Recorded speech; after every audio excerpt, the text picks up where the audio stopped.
हमारे चैनल को सब्सक्राइब करें और बेल आइकन दबाएं। जो देश के लिए हमेशा साथ में लड़े, आज दुश्मन बन क्यों आमने सामने खड़े। रुक जाओ! चला गोली अभिजीत! दया! उनकी कहानी अभी बाकी है, जिनका बस नाम ही काफी है। CID वापस आ रहा है सोनी एंटरटेनमेंट टेलीविजन पर।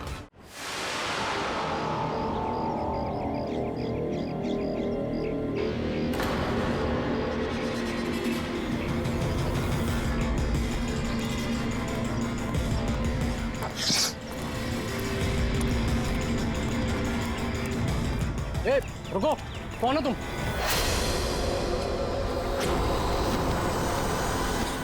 तुम नहीं, यहाँ तुम नहीं हो सकते। नहीं। ए, रुक! अरे यहाँ आने की परमिशन नहीं है किसी को। वॉचमैन, पकड़ो इसे। वो देखो भाग रहा है, पकड़ो उसे।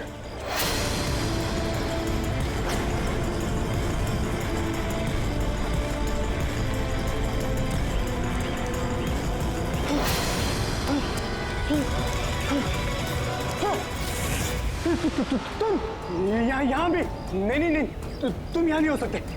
नहीं।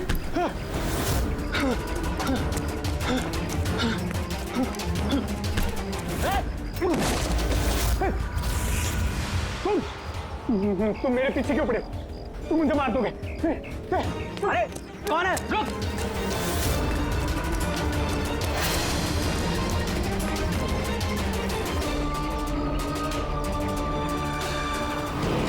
परेश, तुम कहाँ हो? मैं तुम्हारी मदद करने आया हूँ। देखो, डरो नहीं, सामने आओ। मैं तुम्हें उससे बचा लूंगा।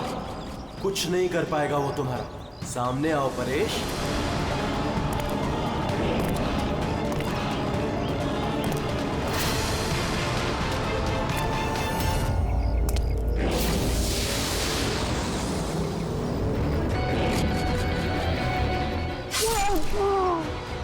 ए, कौन है वहां पे? हाँ?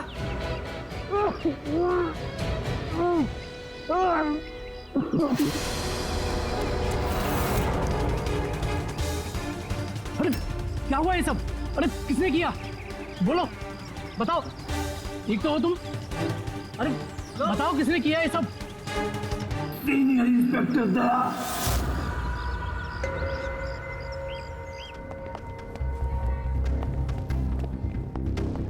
हाँ डॉक्टर साहब। पेशेंट खतरे के बाहर है, लेकिन अभी भी बेहोश है। कौन है, कुछ पता चला? हाँ, इसका नाम परेश है, लेकिन अभी तक बेहोश है। होश में आने के बाद आप लोग मिल सकते हैं। ठीक है डॉक्टर साहब, थैंक यू। वैसे आपने हमें क्यों बुलाया? इनके कारण। इनका कहना है कि हमला करने वाला आप ही की टीम का है। What? क्या बकवास कर रहे हैं आप? CID का काम होता है आम आदमी को मुजरिमों से बचाना, हमला करना नहीं, समझे आप? सब सच बकवास ही लगता है, लेकिन ये बकवास नहीं है, क्योंकि पीड़ित ने खुद मुझसे कहा है। क्या बताया उसने? किसने हमला किया उस पर, बताओ। दया। What? क्या बोल क्या रहे हो? मैंने उसमें हमला किया? हाँ, उसने मुझसे यही कहा है कि आपने ही उस पर हमला किया है और आप उसे जान से मारना चाहते हो। क्या? मैं उसकी जान लेना चाहता हूँ? हाँ सर, मुझे लगता है कि आपको दया को अरेस्ट कर लेना चाहिए। हमें हमारा काम बताने की जरूरत नहीं है, समझे आप? मुझे पता था कि आप अपने कलीग का ही साथ देंगे। देखा, चोर चोर मौसेरे भाई। ज्यादा जज मत बन, समझा? और तुम्हारी सर्टिफिकेट की जरूरत नहीं है हमें। परेश को कैसे जानते हो तुम? मैं उसे नहीं जानता सर। तो फिर? सर, ये हमारी कंस्ट्रक्शन साइट पर हमें मिला था। हमें देखकर ऐसे बिहेव कर रहा था कि जैसे इसने कोई भूत देख लिया हो, और फिर एकदम से अंदर भाग गया। और थोड़ी देर बाद इसकी चीख हमें सुनाई दी। जब हम वहां पहुंचे तो वो बुरी तरह जख्मी हालत में पड़ा था, और उसने उसी हालत में हमें बताया कि उस पर हमला दया ने किया है। मैं एक समय पे दो जगहों पे नहीं हो सकता। मैं सुबह से ब्यूरो में था। तसल्ली के लिए तुम वो CCTV फुटेज देख सकते हो, समझे? लेकिन फिर उसने आपका नाम क्यों लिया? एक काम कीजिए, अब जाइए यहाँ से, जाइए। बहुत बोल दिया। Thank you very much doctor साहब। समझ में नहीं आ रहा था, जब तुम ब्यूरो में ही थे तो फिर परेश ने ऐसे क्यों कहा कि दया ने उस पर हमला किया?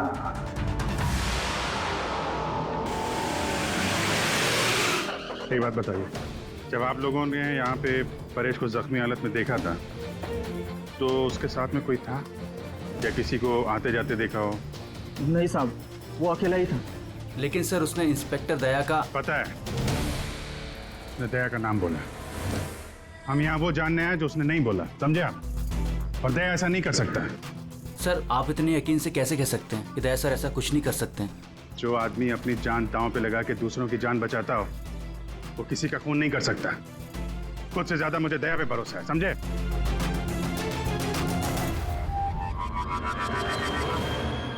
आसपास चेक करते हैं, शायद कोई सबूत मिल जाए।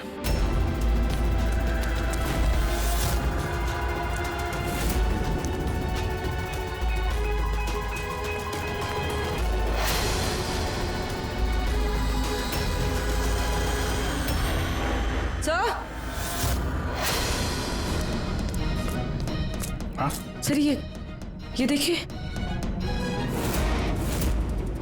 ओह नो, है कौन ये? जिंदा है। हेलो, एम्बुलेंस भैया, मालवानी के पास अंडर कंस्ट्रक्शन बिल्डिंग है, वहां पे भेजो जल्दी। तुम लोग जानते हो इसे? ये तो सुबह सर है, ये 2-3 बार पहले फ्लैट देखने आ चुके हैं। लेकिन सर इसे हुआ क्या है? शायद ऊपर से गिरा है।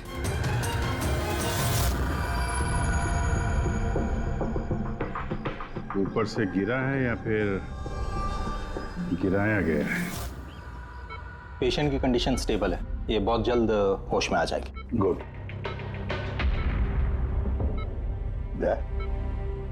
क्या हो गया? इसे तुम ऐसे क्यों देख रहे हो?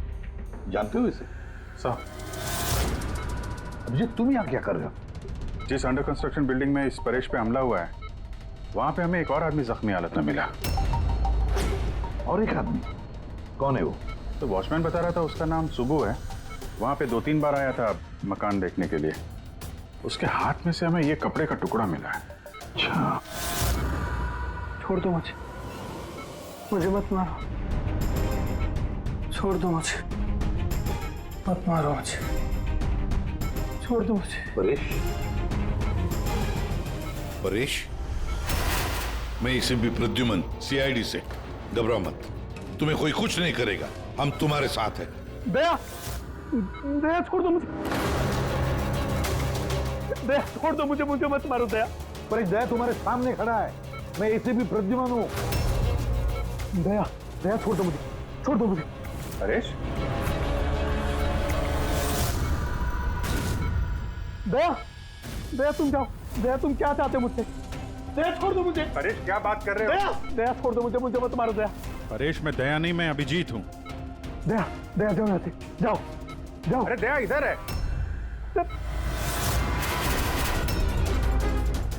दया छोड़ दो मुझे, मुझे मत मार दो दया।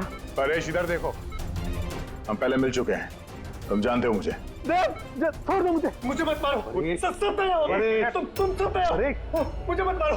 डॉक्टर, दया छोड़ दो मुझे। डॉक्टर, दया छोड़ दो मुझे। डॉक्टर साहब, देखिए ना क्या हो गया इसको? दया छोड़ दो मुझे, मुझे एक मिनट, सब दया, सब दया कुछ नहीं होगा तुम्हें। एक मिनट, सब दया हो तुम, सब दया हो तुम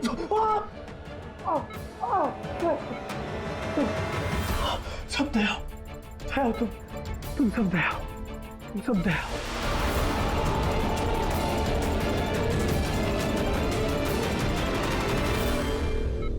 ये चक्कर है क्या?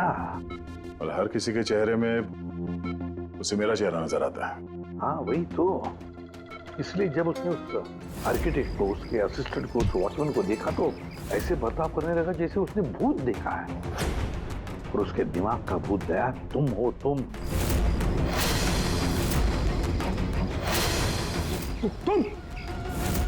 और इसीलिए उसे लगता है कि तुमने उस पर हमला किया है, क्योंकि हमलावर में भी वो तुम्हें ही देख रहा होगा। तो मेरी समझ में ये बात नहीं आ रही सर कि मेरा ही चेहरा क्यों? दया, तुम कह रहे थे ना इसे तुम पहले से जानते हो, कैसे? सर लगभग 15 साल पहले मैंने इसे गिरफ्तार किया था सर। हाँ, और 2 साल पहले ये जेल से छूट गया और पिछले 2 साल में अलग अलग केस में मैंने इसे 2 बार अरेस्ट किया सर। अभिजीत, ये परेश पुराना मेहमान है दया था। और परेश पे हमला किया किसने और क्यों?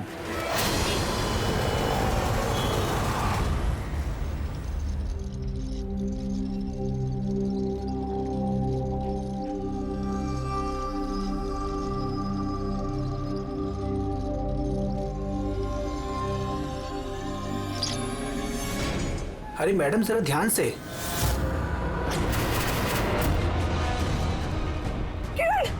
कौन किरण? मैं कोई किरण नहीं हूँ। अरे क्या कर रही मैडम, क्या कर रही हैं आप? आपको कुछ गलतफहमी हो रही है मैम। अरे मैडम, आप ठीक तो हो ना? किरण? कौन किरण?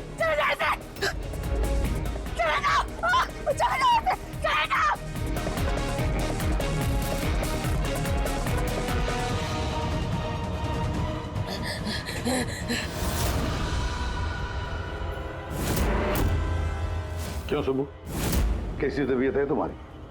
सर, पैर की हड्डी टूट गई है और बाकी इधर उधर थोड़ी सी चोटें लगी हैं। मुझे एक बात बताओ, क्या हुआ था उस दिन? हाँ? वो आदमी सीढ़ियों से भाग रहा था जब मैं उससे टकराया, और जब मैंने उसके हाथ में चाकू देखा तो मैंने शोर मचाया और उसे पकड़ने की कोशिश की, लेकिन तब उसने मुझे धक्का दे दिया और मैं नीचे गिर गया। उसके बाद सर कुछ याद नहीं। सुबह, तुम्हारे हाथ में से हमें वो जो एक कपड़े का टुकड़ा मिला था लाल कलर की चौकड़ी का, क्या वो उस आदमी की शर्ट का टुकड़ा था? जी सर, शर्ट पहना था उसने वो, और हाथापाई के दौरान शायद वो मेरे हाथ में आ गया था। अच्छा ये बताइए, उस आदमी का चेहरा देखा था? सब कुछ इतनी जल्दी में हुआ कि कुछ याद नहीं। ठीक है, अब तुम जाओ, अगर जरूरत पड़े तो हम तुमसे फिर मिलेंगे, ठीक है? Please, thank you sir. जाओ।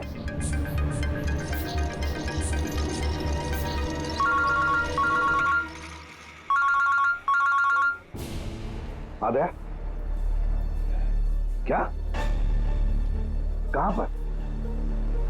अच्छा ठीक है, मैं अभिजीत और पूर्वी को भेजता हूं उधर। हाँ हाँ, अभी अभी। यस। क्या हुआ सर? दया बता रहा था कि किसी सुपरमार्केट में एक औरत आसपास के सभी लोगों पर हमला कर रही थी और हर एक को किरण किरण किरण नाम से पुकार रही थी। देखिए मैडम, हम लोग सीआईडी से हैं, आपकी मदद करने के लिए आए हैं, ठीक है? ये चाकू हमें दीजिए। तुम्हें किरण हो? देखिए मैडम, मैं किरण नहीं हूँ, मैं इंस्पेक्टर अभिजीत हूँ। मैं तुम्हें भी जान से मार दूंगी। मैं नहीं छोड़ूंगी। आप प्लीज नहीं छोड़ूंगी। चाकू रखिए। तुम भी किरण हो, मैं बोल। क्या हुआ? सॉरी। Oh no. अरे क्या हो गया? ये औरत गिर कैसे गई? क्या हुआ? हटिए, आजा। एक्सक्यूज मी, हटिए, पीछे हटिए। 1 मिनट पीछे आइए। हुआ क्या है इसको? मैडम सुनिए। क्या हुआ इसे? मैडम, सर ये तो मर चुकी है। क्या? इसके शरीर में टेट्राकोटॉक्सिन या ब्यूरारे नाम का जहर इंजेक्ट किया गया था, जिसकी एक बूंद भी जानलेवा हो सकती है। मगर ये जहर तो हमारे देश में आसानी से नहीं मिलता ना? सिर्फ उसे ही मिलता है जो बड़ा रिसर्च कर रहा हो। तो भगदड़ में किसी ने वो पॉइजन इसे इंजेक्ट कर दिया। मगर एक काम करो, इस हादसे के वक्त का जो सीसीटीवी फुटेज है ना, वो अच्छी तरह से चेक करो। खूनी की तस्वीर उसी में मिलेगी। सर। और सर, इस परेश का क्या? इसे हर जगह मैं ही क्यों दिखता हूँ? सालू के साहब, मुझे तो ये केमिकल की बहुत बड़ी गड़बड़ लग रही है। ठीक कह रहे फ्रेडी बॉस, ये वाकई किसी खास केमिकल की वजह से, क्योंकि मुझे इसके और परेश के दिमाग में एक अलग किस्म का केमिकल मिला है। तुम्हारे कहने का मतलब है कि इसी केमिकल की वजह से इन दोनों का बर्ताव एक जैसा है और एक ही चेहरा इन दोनों को दिखता है। हाँ बॉस, और मैं इस केमिकल को और डिटेल में समझने की कोशिश कर रहा हूँ। मतलब जब तक इस परेश के दिमाग पर इस केमिकल का असर रहेगा, हमें कोई जवाब नहीं मिलेंगे। और अभिजीत, ये कपड़े का टुकड़ा जो आपने हमें दिया था, इसमें से भी हमें कुछ मिला है। कमाल है तारिका जी, आज तो फोरेंसिक में एक के बाद एक सबूतों का खजाना हाथ लग गया है। क्या मिला क्या आपको? ये कॉटन का कपड़ा है और इसके रेशों में आटे के कुछ ट्रेसेस मिले हैं। आटा? सिर्फ आटा? सिर्फ आटा। हाँ वाकई खजाना तो हाथ लगा है। आटा। सर ये फोटोग्राफ है सर। ये जितने भी लोग हैं इनमें से किसी ने उन्हें पॉइजन का इंजेक्शन दिया सर।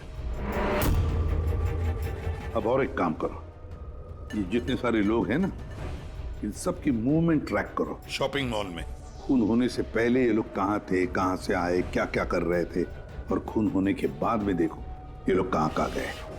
ओके?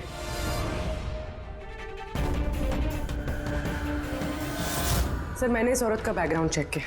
इसका नाम शिप्रा है। ये एक हाउसवाइफ थी। सर परेश तो फिर भी एक मुजरिम है, उसके कई दुश्मन हो सकते हैं, लेकिन इसकी किससे क्या दुश्मनी हो सकती है? वजह तो कुछ भी हो सकती है पूर्वी, लेकिन एक बात कॉमन है शिप्रा और परेश के बीच में, उन दोनों के ब्रेन में वही केमिकल मिला है। तो उन दोनों का दुश्मन भी एक ही हो सकता है। इस किरण के बारे में क्या पता चला? सर किरण शिप्रा का पति था और 2 साल पहले ही उसकी मौत हो चुकी थी। सर किरण शिप्रा को काफी मारता पीटता भी था। कोई ना कोई बात तो है इस परेश और शिप्रा के बीच में, कोई कॉमन बात, जिसकी वजह से ये दोनों भी उस खूनी के निशाने पर आ गए। क्या हो सकती है वो कॉमन बात? क्या हो सकती है? सर मैं परेश के पड़ोस में पिछले 5 साल से रहता हूँ, पर अजीब बात है सर, ना मैंने उसे कभी देखा, ना कभी मुलाकात हुई। और कोई नहीं है परिवार में उसके?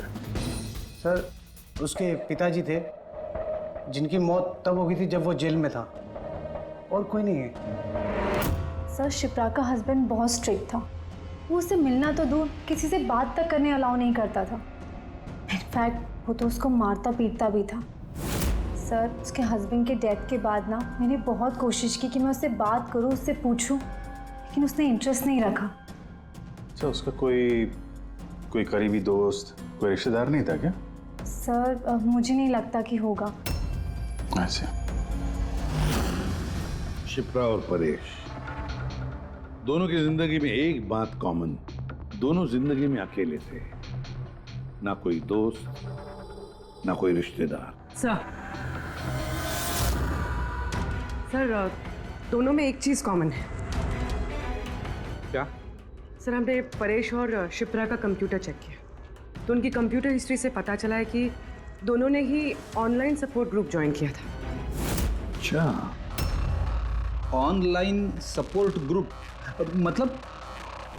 सर ये ग्रुप्स है जो डिप्रेशन, लोनलीनेस, ड्रग एडिक्शन और अल्कोहलिज्म में फंसे होते हैं, उनकी काउंसलिंग करता है और उनकी मदद करता है। सर शिप्रा ने 2 हफ्ते पहले ही एक ऐसा ग्रुप ज्वाइन किया था जो शादीशुदा जिंदगी में परेशान लोगों की मदद करता है, और परेश ने अपने अकेलेपन से निकलने के लिए पिछले महीने ही ऐसा ग्रुप ज्वाइन किया था। अजीब इत्तेफाक है, दोनों ने ऑनलाइन ग्रुप ज्वाइन किया और दोनों को एक ही तरीके की परेशानी हुई। कुछ पता चला इस ग्रुप के बारे में? सर हमारा साइबर एक्सपर्ट राज इस ग्रुप को ट्रेस करने की कोशिश कर रहा है, जल्दी कुछ पता चल जाएगा। सर सर शिप्रा का खून इसी आदमी ने किया। जिस वक्त उसका खून हुआ था उस वक्त जितने भी लोग मौजूद थे, ये सबसे ज्यादा अजीब है सर। जिस वक्त अभिजीत सर और पूर्वी सुपरमार्केट पहुंचे थे, ठीक उसी वक्त ये आदमी वहां पहुंचा था सर, और भीड़ में घुस गया था, और जब शिप्रा की मौत हुई तो फटाफट वहां से भाग गया। रेडी, काम करो, हमारा डेटाबेस चेक करो, शायद इसके बारे में कुछ पता चले, कोई लीड मिल जाए। इसका मतलब है सर ये खूनी सुपरमार्केट में कुछ खरीदने नहीं बल्कि शिप्रा को मारने के लिए आया था।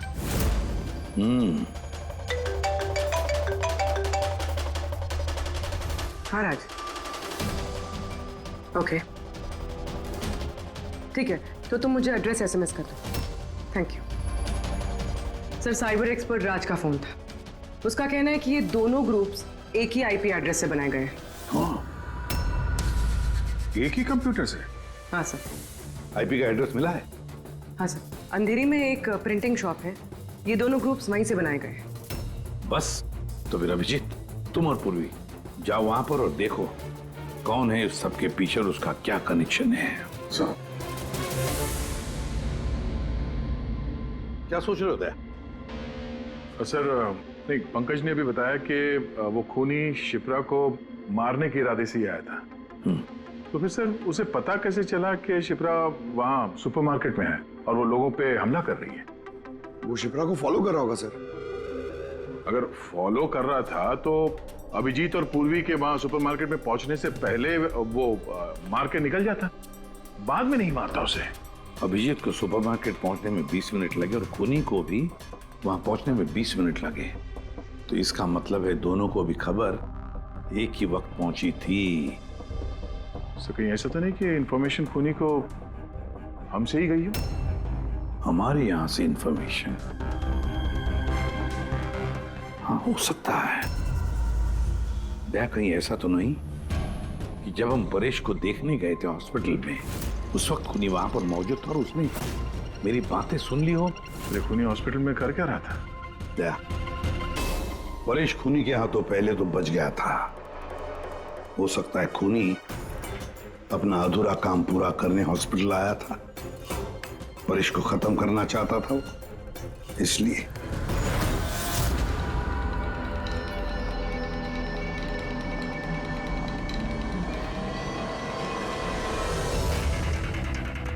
डॉक्टर साहब, क्या आपने इस आदमी को देखा है?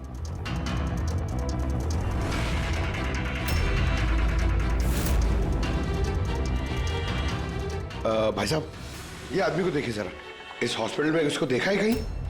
हाँ हाँ, इसको तो मैंने देखा है। कहाँ देखा है? वहाँ वेटिंग रूम में।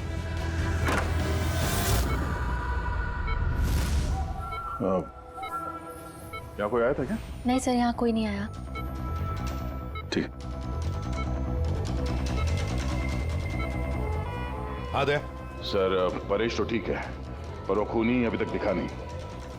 कहीं तो छुप कर बैठा ही है दया, सही वक्त का इंतजार कर रहा है। वेटिंग रूम में भी चेक किया सर, अभी कोई नहीं है। तो यही पता है, पर कहाँ छुप कर बैठा है ये?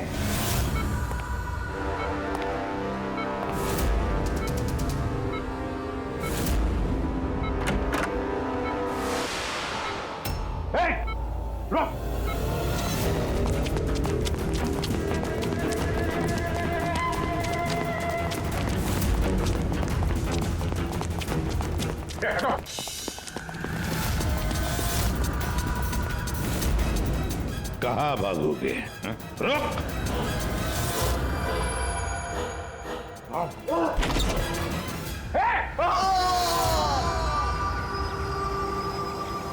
My God! हाँ भाई, क्या मिला? सर ये दोनों साइड डिलीट किए जा चुके हैं, अब वो ऑपरेशनल नहीं है। मतलब अपराधी ने सबूत मिटा दिया? जी सर, पर सर कुछ इंटरेस्टिंग चीजें मेरे हाथ लगी है। क्या? ये देखिए सर, इसी आईपी एड्रेस से, इसी कंप्यूटर से उस तरीके के 6 और ऑनलाइन सपोर्ट ग्रुप बनाए गए हैं। तो लोगों को फंसाने के लिए ऐसे कई ग्रुप बनाए गए हैं? बिल्कुल सर। सर बाकी ग्रुप डिटेल में चेक कर लेता हूँ। मतलब सर, परेश और शिप्रा के अलावा और भी कई लोग हैं जिन्हें इन लोगों ने फंसाया है। मगर सर मकसद क्या हो सकता है इस तरह से साइट बना के लोगों को टारगेट करने का? वही केमिकल से रिलेटेड कुछ होगा। ये कुछ मिला रजिस्टर में? हाँ सर। सर पिछले 3 महीनों में 85 लोगों ने एक कंप्यूटर यूज किया है। सबकी डिटेल्स चेक करनी पड़ेगी। ठीक है सर। ये देखिए, 6 में से 5 ग्रुप डिलीट किए जा चुके हैं, लेकिन अभी भी एक सपोर्ट ग्रुप एक्टिव है और अभी भी उसे कोई ऑपरेट कर रहा है। Enhancing the life of lonely people, मतलब साफ है, ग्रुप बनाया जाता है, तना लोगों को फंसाया जाता है और बाद में ग्रुप डिलीट। तब उन्हें एक और शिकार की जरूरत है। एक आइडिया है पूर्वी, कुछ पता चला इस आदमी के बारे में? फिलहाल तो कुछ नहीं। वॉलेट के अलावा इसके पास कुछ भी नहीं मिला है, मोबाइल फोन तक नहीं। तो हमारे पास कोई सुराग नहीं है? दया, ये केस दिखता उतना सिंपल नहीं है, बहुत बड़ा षड्यंत्र है ही है। कई सारे लोग इसमें इन्वॉल्व हैं। ये तो इस खेल का मोहरा लग रहा है सर, वो भी भाड़े का। और इस केस का मास्टरमाइंड अभी भी आजाद घूम रहा है, अपने नए शिकार की तलाश में होगा। जल्द से जल्द ढूंढना होगा सर इसे। हाँ पंकज, आराम से। अब बस खड़े। ये क्या ही था उनके? सर आप ये क्या खेल खेल रहे हैं पंकज के साथ? नहीं नहीं, ये कोई खेल नहीं है। बस मैंने बताया था ना, ये केस बहुत ही पेचीदा है, बड़ा कॉम्प्लेक्स है। याद है ना, मैंने बताया था उस परेश के और उस शिप्रा के दिमाग में मुझे एक अलग तरीके का केमिकल मिला था। हाँ, मैंने उस केमिकल को रिप्लिकेट किया और इस पंकज के शरीर में इंजेक्ट कर दिया। What? तू पागल हो गया फारूक है? अगर इसे कुछ हो गया तो? अरे कुछ नहीं होगा यार, बिलीव मी, मैं पागल हूं क्या?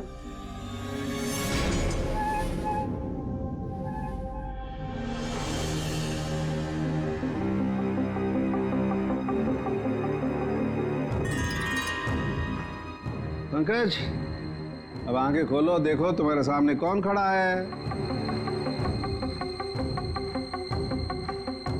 तो फ्रेडी सर है। ग्रेट, ये फ्रेडी सर है ना। अब इस तरफ देखो पंकज, यहां कौन खड़ा है?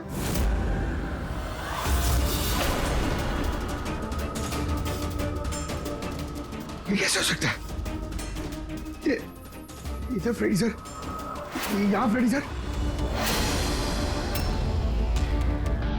मतलब शाहरुख है, ये परेश और शिप्रा के साथ यही हो रहा? बंद कर। बस बस, पट्टी लगा लो, पट्टी लगा लो बस। ये देखा बस, इसे फ्रेगोली सिंड्रोम कहते हैं। इस सिंड्रोम में इंसान को एक ही चेहरा हर चेहरे में दिखाई देता है। उस इंसान का चेहरा जिसे या तो वो सबसे ज्यादा नफरत करता है या जिससे सबसे ज्यादा डरता है। पंकज, मुझसे इतनी नफरत करता है तू? अरे सर, आपसे नफरत थोड़ी करता हूँ सर, आपसे तो मैं डरता हूँ। पंकज को मैंने इस केमिकल का बहुत थोड़ा सा डोज दिया, इसीलिए इस पर वैसा असर नहीं हुआ जैसा शिप्रा पर और परेश पर हुआ था। परेश और शिप्रा को तो इतना हेवी डोज दिया गया था कि उनके दिमाग पर गहरा असर हुआ और साइकोसिस लेवल पर पहुंच गए। इसलिए दोनों ऐसा रिएक्ट कर रहे थे जैसे सामने भूत दिख गया हो। तो इसका मतलब जैसे जैसे परेश के दिमाग से ये केमिकल का असर कम होगा, नॉर्मल हो जाएगा और हमें अपराधी तक पहुंचने का जरिया मिल जाएगा। हो सकता है, लेकिन दावा नहीं कर सकते। और हाँ, हम ये भी नहीं कह सकते कि इस केमिकल का असर कितने दिनों में खत्म होगा।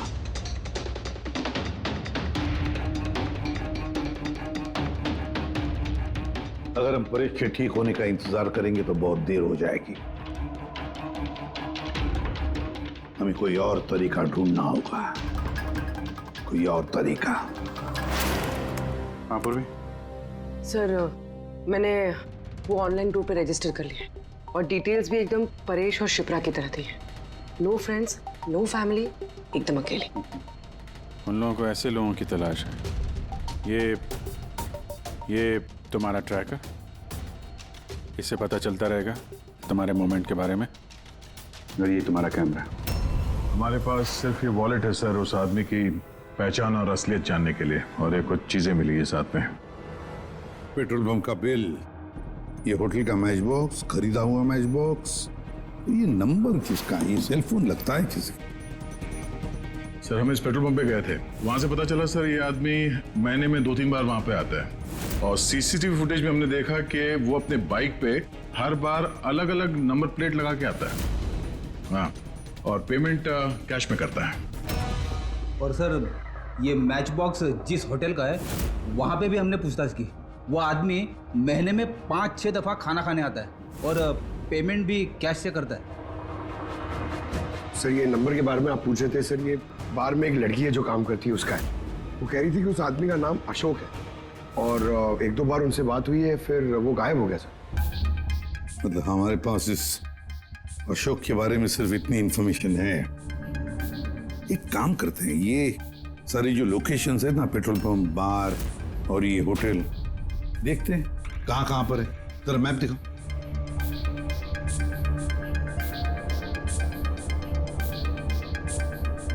ये वो जगह है जहाँ पे वो पेट्रोल पंप है। सर यहाँ पे बाहर है सर। और सर ये होटल है। बार, ये होटल, पेट्रोल पंप। दया सर, ऐसे नहीं लगता तुम्हें? देखो ना, ये सारे के सारे लोकेशंस 1 किलोमीटर के दायरे में है यहाँ से। हो सकता है सर उसका घर या ऑफिस इस जगह के आसपास ही कहीं। Are you ready? I'm ready, sir. चल चल। हाँ सर मैं रेडी। अरे वाह, बहुत अच्छा गेटअप है। इसके घर का क्या किया? सर, पूर्वी के लिए भाड़े पे 1 हफ्ते के लिए घर लिया। I mean, अल्पा के लिए। अल्पा, ठीक है, गुड। लेकिन पूर्वी, चौकन्ना रहना। उनका पहला कदम क्या होगा हमें पता नहीं है। Yes. Good luck. Thank you sir. अब एक काम करते हैं, इस 1 किलोमीटर के दायरे में इस अशोक का फोटोग्राफ दिखाते हैं, सबको दिखाते हैं। शायद कोई निकले जो इसको जानता हो।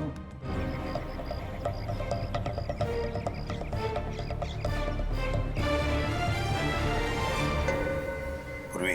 हाँ सर। चौकन्ना रहना। सर यहाँ पे तो सब ठीक है।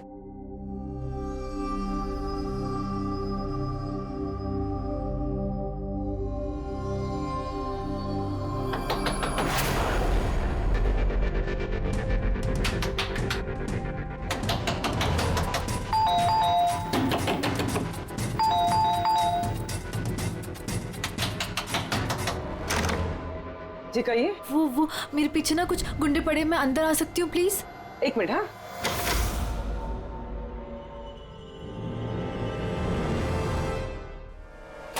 हाँ जल्दी आओ। क्या क्या क्या हुआ क्या तुम्हें? अरे ये तो आदिति है, शिप्रा की पड़ोसन। वो एक्चुअली मेरे पीछे कुछ गुंडे पड़ गए थे, मुझे समझ नहीं आ रहा था, इसलिए मैं आपके घर आ गई। कोई बात नहीं। Thank you miss. अल्पा। और तुम? अदिति। बैठो। आप प्लीज मुझे 1 गिलास पानी देंगे प्लीज? अभी लाती हूँ।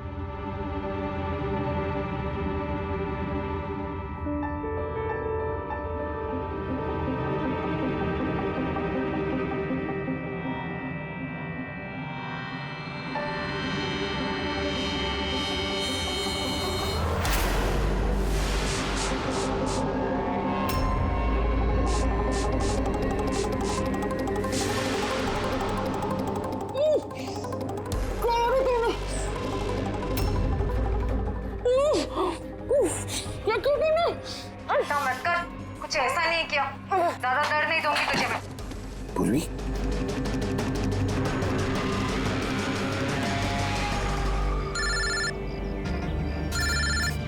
हाँ सर। क्या? शिप्रा की पड़ोसन अदिति? सर, मैं फौरन वहां पहुंचता हूं। नहीं सर, अब अशोक का भी पता नहीं चला। ये सर। सब कुछ प्लान के मुताबिक तो चल रहा है। अब देखते हैं आदिति पूर्वी को कहां लेकर जा रही है। अरे ये क्या, ट्रैकर एक ही जगह पे मूवी नहीं हो रहा? कहीं ऐसा तो नहीं उन लोगों को ट्रैकर के बारे में पता चला हो, निकाल कर फेंक दिया हो? माय गॉड, अब तक पहुंचेंगे कैसे इन सब तक?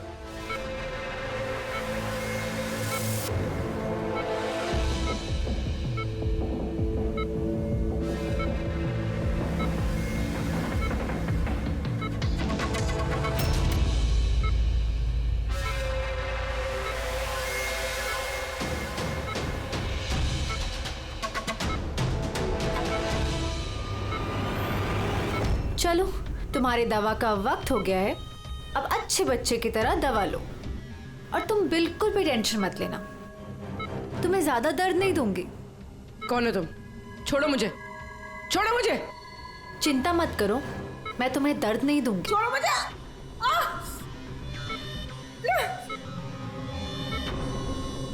मैंने तुम्हें मना किया था ना कि कुछ दिनों के लिए हम किसी नए लोगों को नहीं लाएंगे, क्योंकि सीआईडी वाले हमें पागलों की तरह ढूंढ रहे हैं। हमारी कोई भी लापरवाही हमें बहुत महंगी पड़ सकती है। सर अदिति का घर बंद था, दरवाजा तोड़ के हम लोग अंदर भी घुसे पर कुछ हाथ नहीं लगा सर। इस अशोक का भी कुछ पता नहीं चल रहा है। सर ऐसा लग रहा है हमारे लिए सारे रास्ते बंद हो गए। नहीं फ्रेडी, हमारे लिए कोई रास्ता बंद नहीं होता, हम सीआईडी वाले रास्ता बनाते हैं। सर वो लोग कहीं पूर्वी को केमिकल इंजेक्शन ना दे दे। नहीं, कुछ नहीं करेंगे वो लोग, पूरी को कुछ नहीं होगा। कोई तो बात हम मिस कर रहे हैं, कोई तो बात है जो हमसे छूट रही है, पर क्या क्या हो सकती है वो बात? सर वो कपड़े का टुकड़ा जो हमें सुबह के हाथ में मिला था, उसके रेशे में आटा मिला था हमें। हाँ सर, आटा। जब मैं अशोक के बारे में रोड पे लोगों से पूछ रहा था, हाँ, तो वहां पे मैंने एक आटा की चक्की देखी थी और उसके पीछे एक पुरानी बिल्डिंग भी है। तो फिर जरूर वो आदमी जिसने परेश पर हमला किया उस आटे की चक्की के आसपास ही रहता होगा, इसीलिए तो उसकी शर्ट पर आटा आ गया। तो ये भी तो हो सकता है कि परेश पे हमला करने वाला अशोक ही हो। सर वो कपड़े का टुकड़ा भी अशोक का ही हो सकता है। ये भी हो सकता है कि परेश पे हमला करने वाला और ये अशोक दोनों एक गैंग के लिए काम करते हो और वो गैंग आटे के चक्की के आसपास होगा।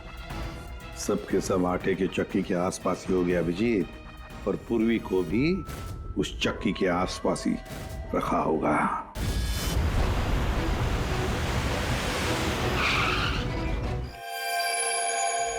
कोई अपने जगह से नहीं लेगा, कोई भी नहीं। पूर्वी कहाँ है? अदिति, पूर्वी कहाँ है?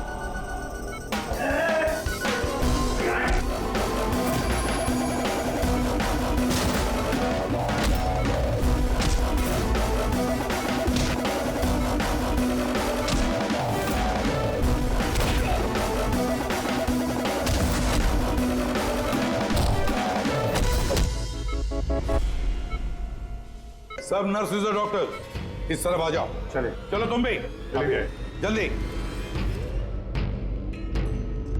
डॉक्टर अदिति, पूर्वी कहाँ है? पूर्वी कहाँ है?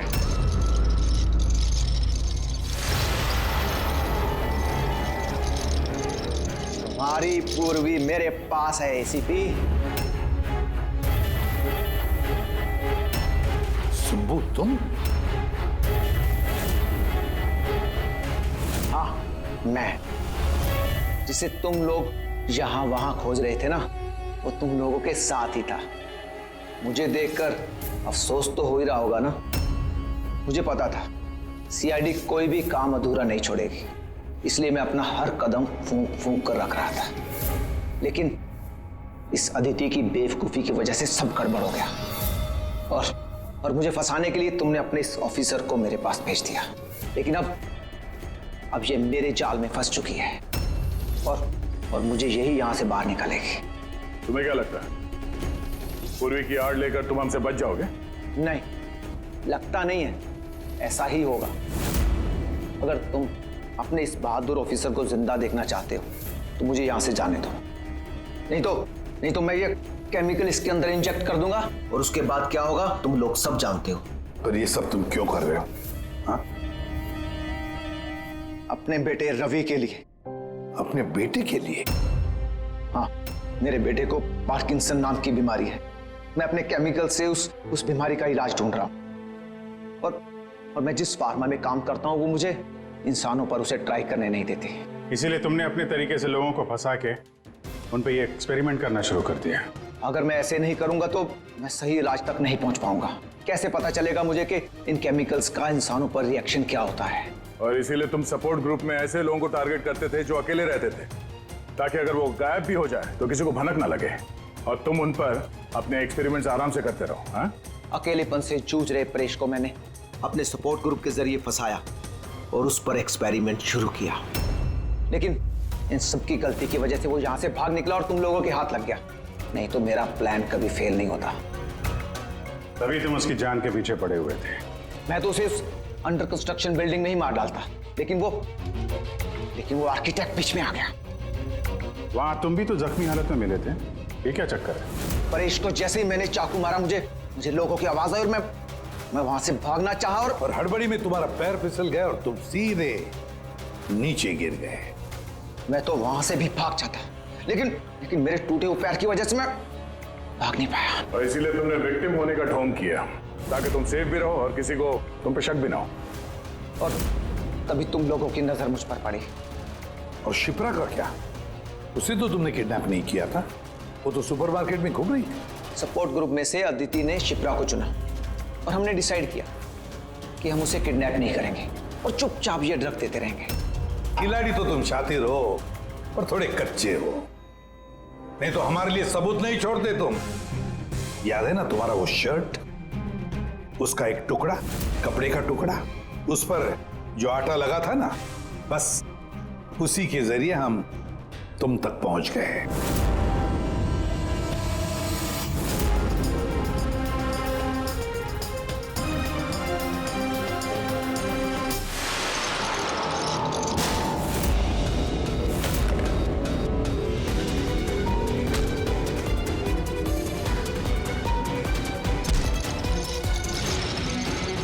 पूर्वी,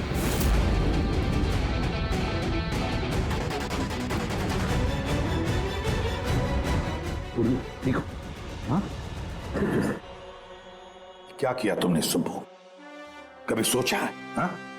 अपने बेटे को बचाने के लिए तुमने न जाने कितने लोगों की जान दांव पर लगा दी, पर यह नहीं सोचा ना कि सही क्या है गलत क्या है। तुम्हारे बेटे को तो हम अच्छी से अच्छी ट्रीटमेंट दिलवाएंगे, मगर तुम्हें जेल की सलाखों के पीछे बिठा देंगे। शायद फांसी का ऑर्डर भी आ जाएगा तब तक।